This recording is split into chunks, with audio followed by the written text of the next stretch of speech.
આજે તો મેસવાણ પહોંચી ગયા, બેન બોલાયા લાડવા ખાવા માટે. જય માતાજી, જય શ્રી કૃષ્ણ. તો આજનો વ્લોગ સાંજથી જ ચાલુ થાય છે, કેમ કે ઘરમાં મેં જોયું ને તો ફ્રીજ ખોલ્યો ને તો કોણ પડ્યો તો મહેંદીનો. તો મેં કીધું હાલ ને થોડીક મહેંદી કરી લો, મને જેવડી આવે એવડી. તમારે કોઈને મહેંદી મૂકવી હોય ને તો મને કહેજો, જો મને આવી આવડે છે. અને પછી સવારે ઉઠી ઘરનું કામ કરે અને થઈ ગયા મસ્ત મજાના તૈયાર, કેમ કે અમારે જવાનું હતું મેસવાણ, મમ્મીના પિયર. એટલે અમે ચારેય જણા તૈયાર થઈ ગયા અને પપ્પાએ તો મસ્ત મજાનો ઘરનો લોક મારી દીધો, કેમ કે અમારે બધાને જવાનું હતું. અને આજે તો સવારે અમારે વરસાદ પણ સારો આવી ગયો હતો અને સ્વામી એની BMW સાફ કરતા હતા. અને પછી તે રેડી થયા અને અમે તો બધા નીકળી ગયા જવા માટે. અને જો મને કે તને રસ્તામાં હક છે કે તને મોબાઈલ વાપરવા છે. મેં કીધું ને એવો ક્લિપ તો ઉતારવી જ પડે, બધાને ખબર પડવી જોઈએ ને કે હું ગામત્રા કરું છું.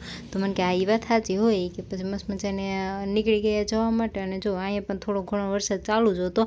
અને એમાં એવું હતું કે મેસવાણ પરસોત્તમ મહિનો ચાલે છે, તો દીકરીઓને બધાને બોલાવે અને જમણવારનું ને એવું હોય. અને હા, હું તમને આ મહેંદી બતાવતા તો ભૂલી જ ગઈ હતી. જો કેવો મસ્ત કલર આવ્યો છે, એટલે સ્વામી મને લવ તો કરે જ છે. મને કે મૂકને હવે એ બધું તારું. અને પછી અમે પહોંચી ગયા કેશોદ. તમને બધાને જોઈને લાગતું જ હશે કે કેશોદ પહોંચી ગયા. અને હવે અમારે મેસવાણ જવાનું છે, પણ થોડીક દૂર છે હવે. અને પછી મસ્ત મજાની સિંગ સોડા પી લીધી. મને કે તું સવારે નાસ્તો કરીને નીકળી તોય તને ભૂખ લાગી ગઈ. મેં કીધું મને સિંગ સોડાની ભૂખ લાગી ગઈ, એટલે હાલો મને કે સિંગ સોડા પીવડાવો. તો સ્વામી કે હાલો, કે એમાં નાદ નહીં પડે. પછી મસ્ત મજાની સિંગ સોડા પી લીધી અને પછી અમે પહોંચી ગયા. તો મને તો દૂરથી એમ લાગતું હતું કે ફાટક બંધ છે, પણ ના, નો વાંધો આવ્યો. મેં કીધું અહીંયા હવે ખોટી થાવ. મને કે પહેલાં જોતો ખરી કે ચશ્મા સાફ કરીને કે ફાટક બંધ નથી. મેં કીધું હાલો વાંધો નહીં. અને પછી અમે ડાયરેક્ટ સમાજે જ આવ્યા હતા, તો ત્યાં બધા બેઠા હતા. તો ત્યાં તો કેટલી બધી મમ્મીની ફ્રેન્ડ અને બહેનો અને બધા મળી ગયા. તો પછી બધાને જય શ્રી કૃષ્ણ કર્યા અને જમવાનો ટાઈમ થઈ ગયો હતો. એટલે મસ્ત મજાની પહેલાં તો થાળી તૈયાર કરે અને જમી લીધું, કેમ કે ભૂખ બહુ લાગી હતી. અને પછી જમીને આપણે તો દેખ ખખેરિયા જ કરવાના હોય, એટલે જમીને આપણે હું સ્વામી નીકળી ગયા. મમ્મી ને પપ્પા થોડાક લેટ આવવાના હતા, એટલે મસ્ત મજાને નીકળી ગયા. તો જો મેં કીધું હતું ને કે ફાટક બંધ હતું, મને કે તે તો સવારે કીધું હતું, આ તો અત્યારે બંધ છે રોંઢે. પછી ફાટક બંધ હતું એટલે થોડીક વાર ઊભા રહ્યા, તો ટ્રેન વહી ગઈ અને પછી ફાટક ખુલી ગયો. એટલે અમે ગાડી ચડી લીધી રોડે પાછી અને કેશોદ પહોંચી. અને પછી અમે પી લીધી લીંબુ સોડા, કેમ કે તેલવાળું ખવાણું હોય એટલે પાણી પી પીને મારી નાખે.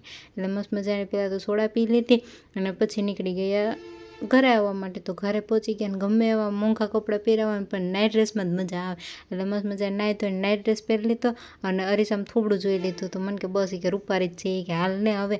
પછી મેં તો તૈયાર થઈ ગઈ પાછી. અને પછી અમારે વાડીએ જવાનું હતું, એટલે મસ્ત મજાને તૈયાર થયા અને અમે નીકળી ગયા વાડીએ જવા માટે. હમણાં સ્વામી થોડાક લેટ આવતા હતા, એટલે વાડીએ જવાનું નહોતું ને આજે ફ્રી હતા, એટલે વાડીએ જવાનું આજે મને હરખ થયો હતો. એટલે અમે બે વાડીએ જવા નીકળી ગયા અને અમારે કપાસિયા સોંપાઈ ગયા છે. એટલે જો પેલા આમાં તો હજી બહુ નથી દેખાતા, થોડા ઘણા દેખાય છે. અને બીજું ખેતર છે ને એમાં મસ્ત દેખાય લાઈનમાં. જો આમાં મસ્ત દેખાય, તમને દેખાય કે નહીં? મારે તો ચશ્મા પહેરવા પડે એટલે તમને તો દેખાતા જ હશે. અને જો એમાં પાણી ચાલુ કરી દીધું હતું ભાગ્યવાળા ભાઈએ, અને બધું કામ હાલતું હતું વાડી. અને અમે તો કેટલા દિવસથી ગયા જ નથી, મને લાગે 15 દિવસ થઈ ગયા હશે અમે હું સ્વામી નથી ગયા. અને પછી સાંજે તો મસ્ત મજાનું બટેકાનું શાક અને ભાખરી બનાવી નાખી હતી. તો આજ માટે આટલું જ. મળીએ કાલના નવા વ્લોગ સાથે. Tata bye bye guys.